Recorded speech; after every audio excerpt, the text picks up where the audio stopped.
persalinan sungsang pada prinsipnya sama dengan persalinan normal dengan APN, tetap menggunakan alat-alat diantaranya untuk pertolongan persalinan ada gunting tali pusat, ada 2 klem untuk menjepit tali pusat, kemudian ada episiotomi jika diperlukan karena sungsang harus membuat jalan seluas-luasnya untuk menghindari aftercoming head, maka biasanya perlu dilakukan episiotomi.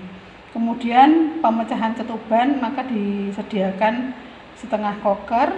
Untuk kandung kemih diadakan 2 kateter baik metal ataupun nelaton, karena kadang-kadang pakai nelaton atau dual kateter tidak bisa masuk, maka harus pakai yang metal kateter. Injeksi oksitosin diberikan 0,2 sampai dengan 0,5, ini yang disediakan 0,5 cc atau mili. Kemudian sarung tangannya kalau bisa pakai yang panjang, ada 3 sarung tangan steril disiapkan 2 pasang dan 1, maksudnya kalau terjadi plasenta manual ataupun terjadi retensio plasenta ataupun terjadi atonia uteri, maka bisa ganti langsung disediakan sarung tangan di situ. Kemudian untuk kasa digunakan untuk biasanya mengedep yang sudah dilakukan episiotomi dan untuk membersihkan muka janin. Biasanya kalau bayi sungsang ada asfiksia maka seluruh mukanya dibersihkan baru resusitasi. Kemudian ada tampon, kalau terjadi perdarahan bisa ditampon baik di area vagina ataupun kanalis cervicalis. Kemudian heating perineum karena ada episiotomi untuk memperluas jalan lahir maka ada alat heating. Yang utama yang jelas ada nalfooder, kemudian ada jarum heating. Harusnya ada beberapa ukuran ya, mulai dari yang kecil sampai dengan yang besar, minimal 2 jarum nalfooder. Kemudian ada pinset anatomi dan pinset chirurgi. Pinset anatomi biasanya untuk membantu mengambil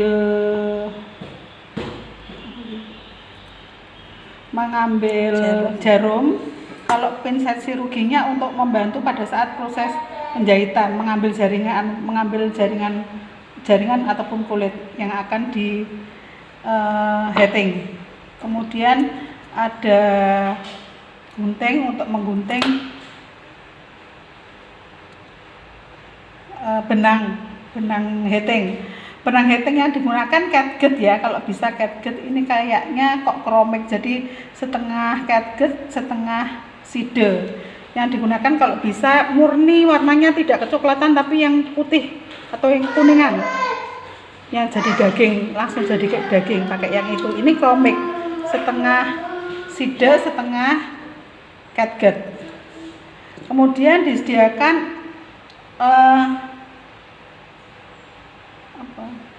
lidokain, di mana lidokain ini ngambil dulu minimal pakai 2 cc lidokain. Caranya ngambil dulu aquabides 2 cc. Setelah ngambil 2 cc aquabides baru ngambil 2 cc lidokain untuk melakukan baik anestesi, untuk melakukan anestesi sebelumnya, ataukah jika mau heating masih terasa sakit maka boleh ditambah lagi. Minimal 4 cc yaitu dari 2 cc lidokain dan 2 cc aquabides.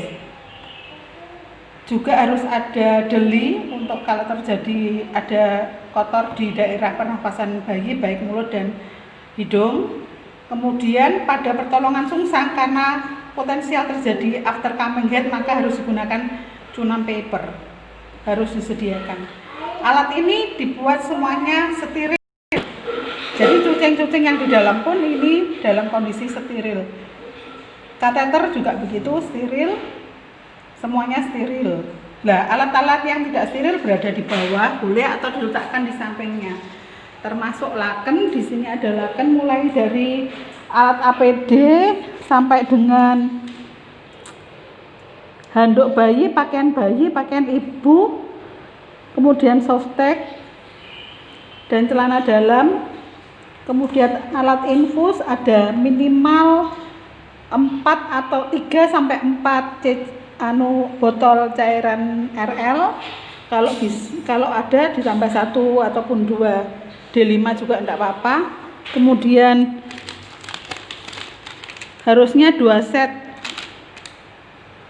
blood set ataupun 2 set selang infus.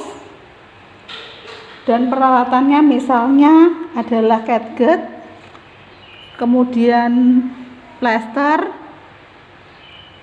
jarum kalau misalnya untuk membantu kalau misalnya jarumnya jatuh gitu ya. Ini aquabides, tourniquet kalau nanti memasang infus, sama funendoskop untuk mengecek DJJ janin. Bengkok juga berada di bawah, kemudian gelas ukur juga di bawah untuk mengukur berapa cc darah yang keluar. Juga tensi untuk mengukur TTV. Jangan lupa jamnya boleh disiapkan di dinding ataupun asisten yang tidak menggunakan alat steril, asisten boleh menggunakan jam. Termasuk sampah, ada sampah medis dan non medis, terus kemudian ada larutan klorin dan larutan DTT. Termasuk tempat untuk membuang ataupun meletakkan baju kotor ataupun celana kotor ataupun bahan-bahan ibu yang kotor digunakan kena darah. Termasuk ini ada sepatu boot dan sepatu karet yang lainnya untuk mengganti sepatu boot. Itu alat-alat yang digunakan untuk pertolongan persalinan. Nanti kita lanjutkan.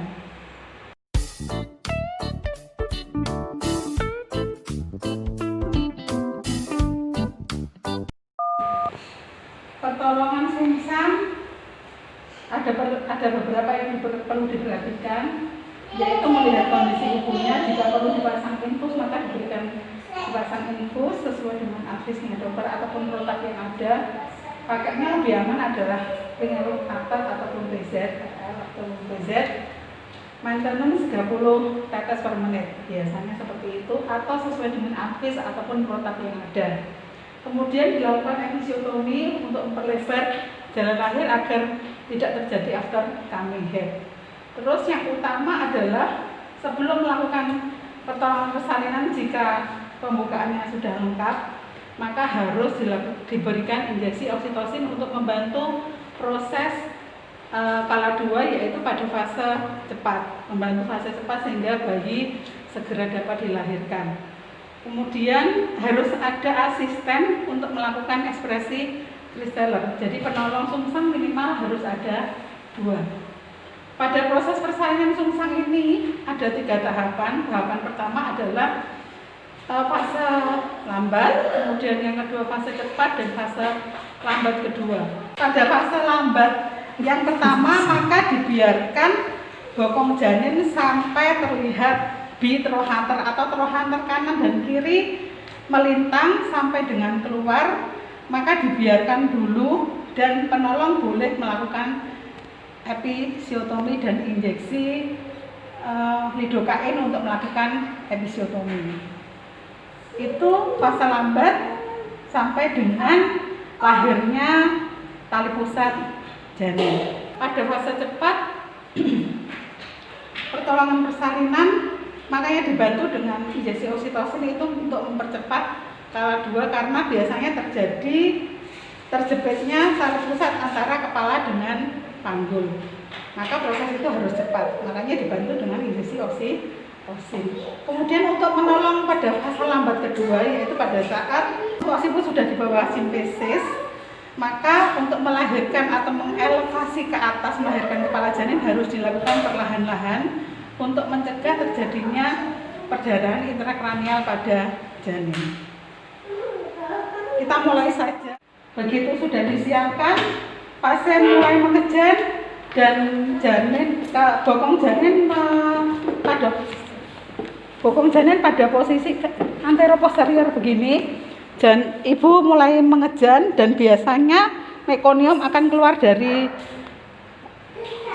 dubur janin. Maka penolong boleh melakukan VT pertama dan memakai sarung tangan. Pastikan pembukaan lengkap, maka lakukan vulva hygiene. Buka vulva, bersihkan labia mayor kiri, kemudian labia mayor kanan, labia minor kiri, labia minor kanan, dan terakhir klitoris sampai dengan anus. Awas pada saat menghapus anus atau membersihkan anus, jangan sampai tangan mengenai anus. Buka vulva, jari tengah masuk mendekati forset, diikuti jari telunjuk, kemudian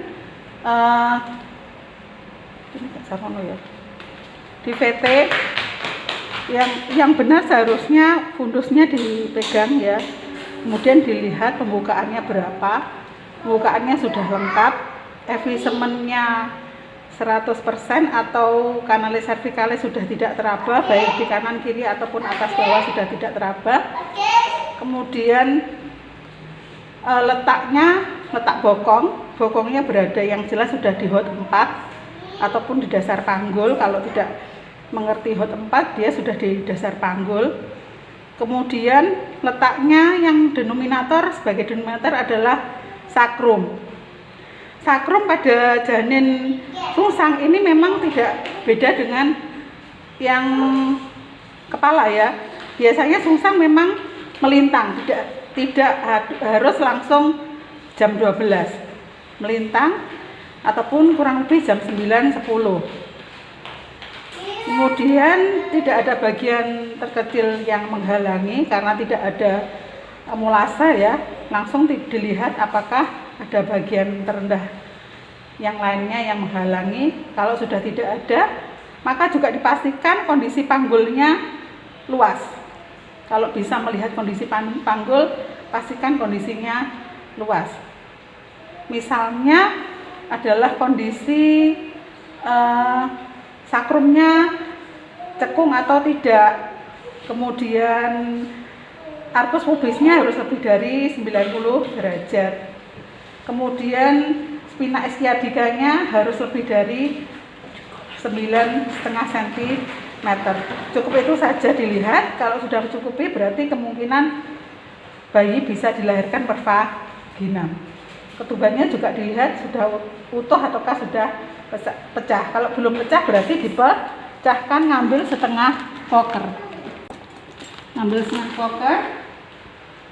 Ditelusuri melalui jari tangan kanan, kemudian dipegang tangan kanan, tangan kirinya pegang fundus, terus kemudian dipecahkan saat hesnya mereda dan dilindungi agar tidak mengenai penolong. Setelah dipecahkan, diputar, diarahkan ke tangan penolong lagi, setengah kokernya, kemudian dikeluarkan, dibuang ke bengkok,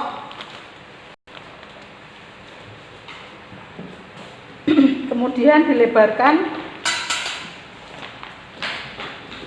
selaput ketubannya dan dilihat adakah mekonium, adakah darah. Jika ada mekonium tidak apa-apa, memang persalinan sungsang karena letak sungsang memang ada mekoniumnya. Setelah itu dievaluasi ataupun dilihat. Tangannya boleh dimasukkan, kalau memang kotor boleh dimasukkan klorin, terus dibersihkan dengan kasa ataupun kasa steril.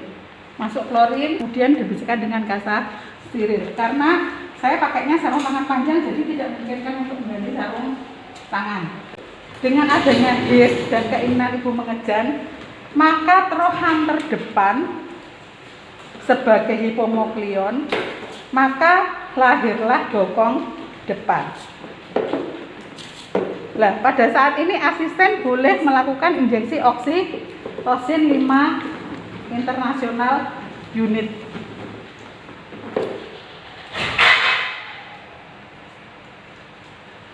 Dengan bertambahnya His, maka janin semakin hiperlordosis atau mengadakan laterofleksi maksimal, maka terohan terbelakang sebagai hipomoklion akan melahirkan atau lahirlah bokong belakang, sehingga seluruh bokong lahir. Ini asisten sudah boleh melakukan episiotomi. Jadi kalau memang bokong belum lahir, jangan melakukan epis, nanti biasanya akan terjadi banyak perdarahan. Maka boleh dilakukan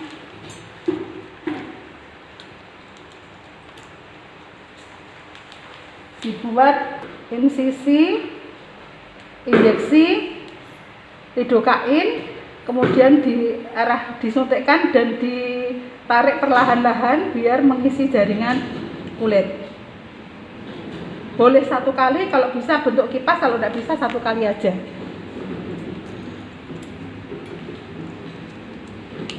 Ditunggu kurang lebih 5 menit sampai dengan 10 menit. Boleh dipijat ataupun ditunggu aja. Kalau sudah 5 menit, ibunya karena tidak bisa merasakan, boleh dilakukan episiotomi pada saat ada His. Lakukan episiotomi sambil melindungi perineum ke medialis atau mediolaterales sesuai dengan yang dilakukan anestesi. Lakukan 1 kali pengguntingan, 1 kali, kemudian letakkan gunting di bengkok. Setelah itu dep. Jika terjadi perdarahan, maka yang mengedep adalah asisten, jadi bukan penolong. Penolong menunggu sampai bokong janin lahir semuanya, dan dengan adanya His dan majunya persalinan, biasanya bokong akan menyesuaikan jalan lahir, maka posisi bokong agak sedikit melintang atau melintang. Nah, pada saat ini diikuti dengan lahirnya kepala, kaki, paha dan kaki janin. Jangan dikeluarkan dengan tangan, biarkan kaki ini keluar sendiri sampai dengan tali pusat terlihat di bawah simpesis. Ini adalah fase lambat pertama. Nah, penolong sudah boleh melakukan memegang secara berat. Menangkap badan dan bokong janin harus menggunakan duk ataupun kain yang bersih, karena menolong bokong pada sungsang ini licin karena adanya vernikasi nosa. Silahkan dipegang seperti ini. Semuanya boleh pakai duk ya. Untuk selanjutnya nanti saya tidak pakai duk karena prosesnya kalau pakai duk Anda tidak akan terlihat secara seperti ini.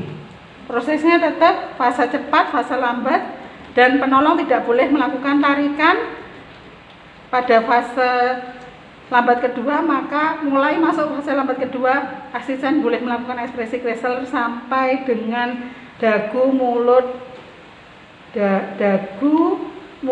hidung, dahi, lahir, nilai letak, di mana ibu jari sejajar dengan pangkal paha dan 4 jari mencengkeram trohanter atau bokong. Lakukan hiperlordosis, yaitu ke arah perut ibu. Jangan melakukan tarikan, lakukan pemegangan secara berah ini sampai seluruh badan janin lahir, jangan sampai ada tarian. Kemudian fase cepat itu sampai dengan mulut janin. Tetap dipegang secara berat, jangan melakukan tarikan. Penolong boleh melakukan ekspresi Kristeller. Untuk mencegah terjadinya, asisten boleh melakukan ekspresi Kristeller untuk membantu kelahiran janin dan mencegah adanya tangan menjungkit. Tetap penolong melakukan BRAH tanpa melakukan tarikan kan sampai fase lambat kedua lahir ini dikeluarkan secara perlahan-lahan. Maka lahirlah mulut, hidung, dahi dan seluruh kepala janin. Lakukan nilai letak kering seperti biasanya. Pada fase lambat, posisi ekspresi Kristellernya di atas, posisinya masih dari samping, tangannya dari samping. Kemudian pada fase cepat, maka ekspresi Kristellernya mulai diarahkan ke tengah dan menekan abdomen abdomen dan kepala janin, diarahkan ke kepala janin.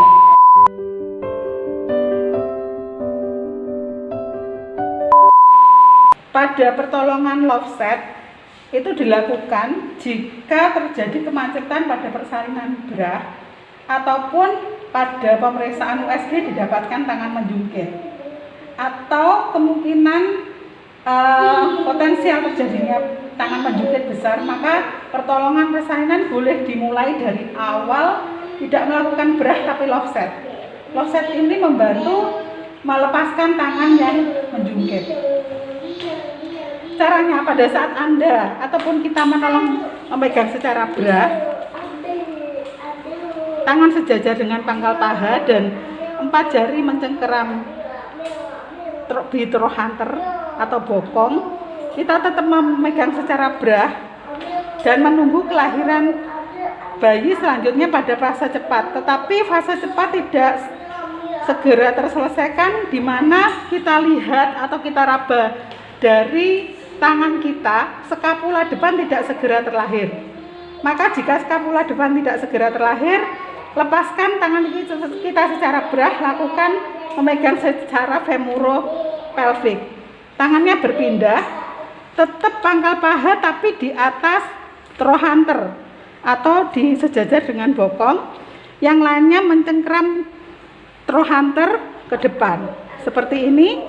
Kemudian lakukan putar 180 derajat ke perut janin. Jadi jangan ke punggung janin tapi perut janin, 180 derajat sambil agak dicuramkan atau dikebawahkan seperti ini, sambil melahirkan bahu depan. Jika bahunya sudah lahir tapi tangannya belum lahir, boleh dikait. Tangan kiri menelusuri akromion sampai dengan fossa cubiti atau lipatan lengan.